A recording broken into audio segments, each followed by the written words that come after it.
So one of the beauties of cricket, and where I think our sport stands above all others, is the quality of the commentary. Of course, it affords itself to commentary because it goes on for so bloody long. Yeah. And because of that, you need a lot of different voices Yeah. that bring a different strengths, humour, insight, experience, age.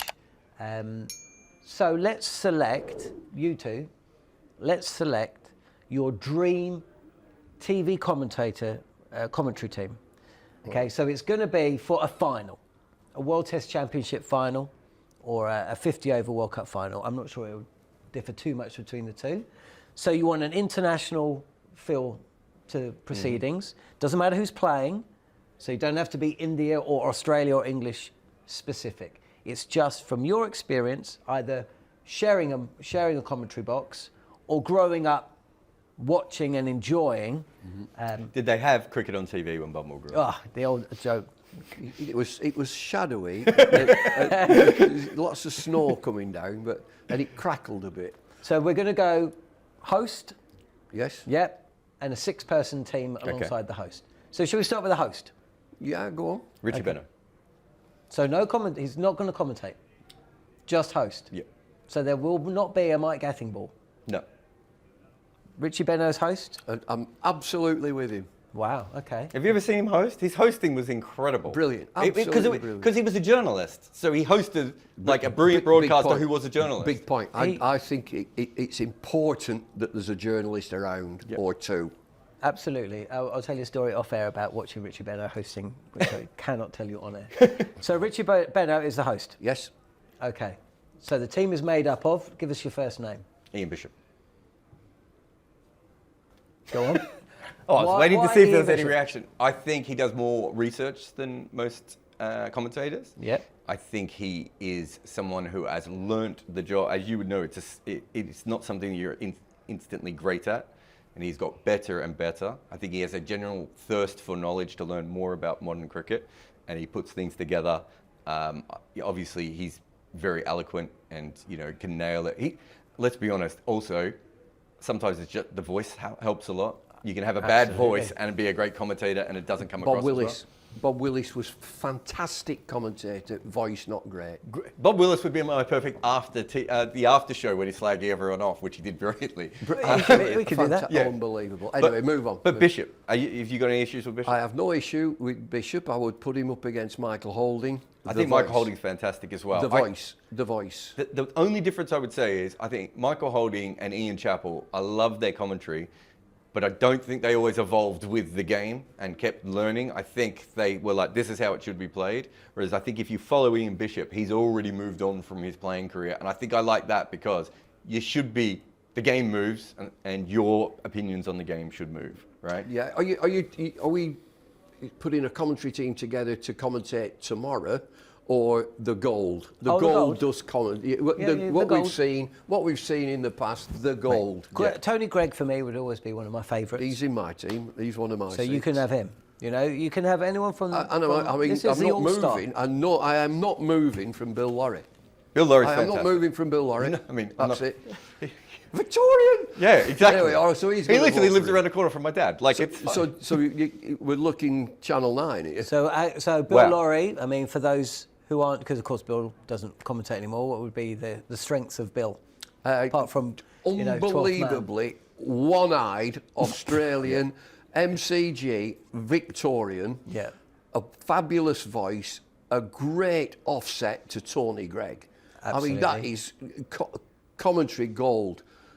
Gregg and Laurie together. Agreed. Oh, I mean, just fabulous stuff, bouncing off each other. And it's put Billy Birmingham on the map, and Billy Birmingham has made a fortune from the Channel 9 commentary, and it is hilarious. Richie didn't like it because of the swearing that is all part of it, really. It's just fun. But yeah, to get back to Gregg, absolutely up there, Tony Gregg. So I think the Bill Lorry thing is really interesting because he was brilliant at capturing exciting moments. Oh, he nailed it. He absolutely nailed it. He would always nail the right tempo for all that. Yeah. But also he could do the smaller chat and everything else. Yeah. But it's funny that I think there are some people who are brilliant because they are independent. You know, and they look at cricket from an independent way, and that's a brilliant way of commentating. You got to be yourself. Just be yourself. I was going to say, but Bill was just, I am a Victorian. Yeah. I do love Australian cricket, and I do want to beat the Poms, and I do want to beat the West Indies, and I am going to do that. And he was exactly who he was, and I think he nailed so many different levels of commentary. The Channel 9 team is interesting. I don't know if you've ever talked to them about it. I work for Channel 9. Yeah, when did you start? 2000? We've certainly with Bill, and that, you know, I had goosebumps that I've looked at the rota. I'm on with Bill. I mean, that was a lifetime ambition, and it's at the G. Yeah. And I hit him with one at the G, and it was after they developed. So commentary box here, they were doing some development there, and there's a little lull in play, and I said, I'll tell you what, Bill. This is a half-decent stadium now. Half-decent stadium? This is the G! This is the MCG! And he just flipping a fly on the water, and he went bang.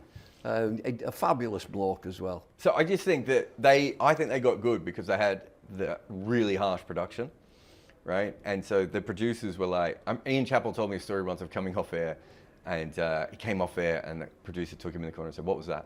Yeah, definitely. Chappelle was like, well, you know, it was a boring bit of play, and it's like, it's not, we don't pay you to say whether cricket's boring or not, we pay you to entertain people. Is that Kerry Packer? This was just a producer, that's what I mean. Yeah. But because the producers were backed by Kerry Packer, and he was the guy paying it, too much cricket broadcast now is no one wants to tell the famous ex-player that they've gone on a boring story. I was just at Sky, I had two producers who do exactly that. But do exactly that. That's why Sky is the best since Channel 9, right? Yeah. And so much other cricket commentary, just like, move on. Don't talk come about on, that. Yeah. Right? And so I do think that is a very, very important part of it. So I think the Channel 9 guys were obviously a rare breed, but if you listen to the Channel 9 commentary from the early 80s, it's nowhere near what it is in the 90s. Those guys got better and better, and they understood how to commentate off each other as well, to the point of which Bumble can go on, and he knows what to do because he now knows how they're going to commentate. They were so trained in what they did. Absolutely brilliant. So who's the comedy? Because you brought, and have always brought, a distinct style to your commentary, and He can't pick himself in his own... well, I can pick. We can pick him, yes. I think Bumble makes it. I think Bumble makes it. I better go out. Let me go out the room. We discuss this. Yeah. I think Bumble makes it. Is he out the room yet? I don't think he makes it. Neither do I, but I want him to come back next week. I think Bumble and Kerry O'Keefe are probably the two funniest cricket commentators, and Kerry O'Keefe is not a TV commentator. I know he does a little bit, but Kerry O'Keefe is a radio commentator, and Kerry O'Keefe is better on radio because Kerry O'Keefe's stories take even longer than Bumble's do, right? Do you know what I think? That's exactly right. There are commentators who are more at home on radio, and they can't do TV. Yep. It's totally different. I like Kerry, but I find Kerry forces it a bit too much. Yeah. Forces the gag. And what I always loved about Bumble is he knows when to go with the gag and when to go serious. That's pretty easy, that. No, it's it full isn't. on. This game's full on. Yeah. It isn't. It is not easy. Bumble is my mum's favourite commentator. Well, then he's definitely in. So Bumble's in, right? If I didn't put him on the list, she would be upset. Okay. So no Bumble. Is she married? She's sadly still married, yeah. Oh. But she's coming over this summer, I'll hook you up. But you agree, though, okay? You do need somebody who, during those passages of play, or when the game, because it is a funny game, and I love the tactical insight, and I love it's all very serious, but at times, you need somebody who can seize upon the moment. So let's just say you can't pick yourself, we're picking you. Who is that person? Who is Bumble's Bumble? Excuse me, we got through the looking glass here. Who's Bumble's Bumble? Well, I've worked with Kerry O'Keefe, but that's radio.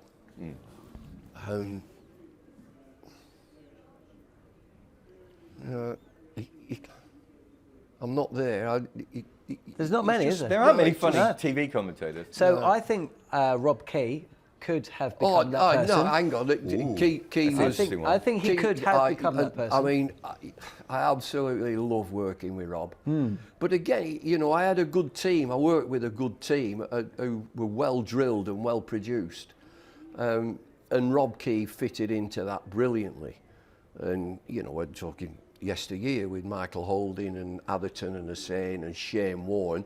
you know, that's a good setup. Warren was good. Warren could be funny. Warren could definitely be funny. Warren could be good, but he could be bad. Yeah, he could be but really bad. If he one or two producers, and he took it. He really took it. He was much better on Sky than Channel 9. Yeah. And when he was at Channel 9 sure. and Fox, the production wasn't the same as it was in the old days. Right. With great production, I think Warren was incredible. Yeah. But we also know that, you know, Warren spent a lot of time off air going through his daily apps and not always following the cricket. So he wasn't always on it. So he needed production to snap him into place, right? Yeah, he did, and he didn't mind it either. Yeah.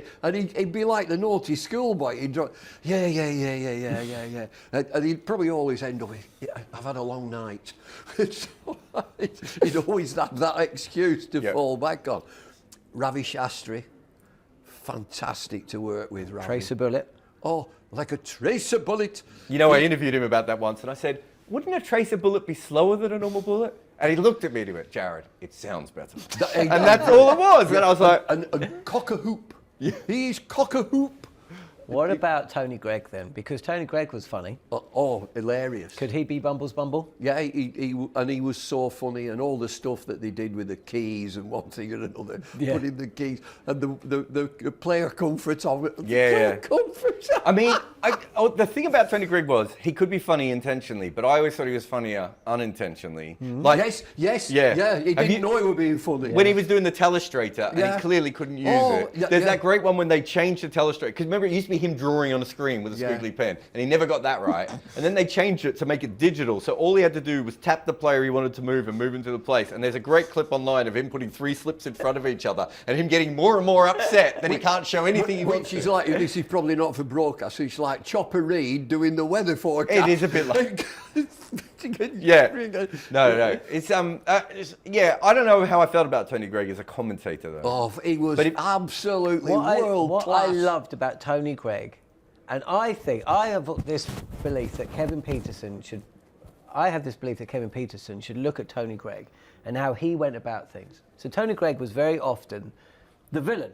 He's broadcasting to Australia on Australian cricket, and he was the only person in that commentary box who wanted Australia to lose. Yeah. You know, okay, the opposition, they may have somebody, but he was part of the fabric of Australian cricket, and he loved it when something bad happened. In a bit like the way you used to hear Geoffrey Boycott cackling in the back when Australia, right? But that's to an English audience. Tony Gregg didn't care about being the villain to the Australian public. And he'd been through the game, he'd played the game to a good and a high level. So it's an act. It's a bit of an act. Of course.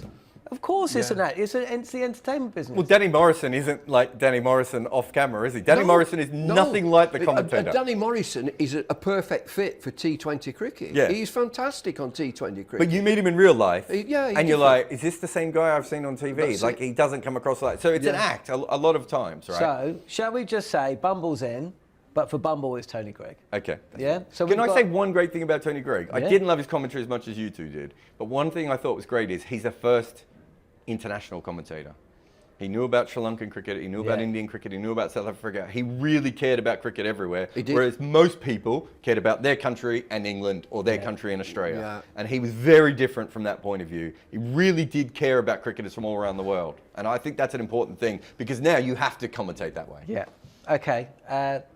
So we've got Tony Gregg, got Richie Benaud, Ian Bisham. Are we agreeing with him as commentator? Yeah, we'll have Ian Bishop. Yeah. So I'm Ravi Shastri. I think I'm happy with Shastri. I think Shastri, kind of before he becomes famous, was a brilliant commentator and a really good host as well. Yes. And then he becomes Shastri, and then the captaincy, the coaching and everything.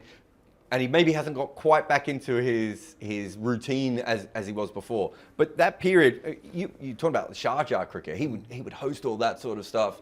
I thought he was absolutely brilliant, and his commentary was on point. It's probably just as he's got older, he maybe doesn't work on those skills as much. I mean, he's Ravi Shastri now; he could do whatever he wanted, you know. Okay. What about what about English then? We haven't Nasser Hussain. I think Nasser Hussain and Atherton are on a par. I would say Mel Jones is excellent, absolutely She's brilliant. not English.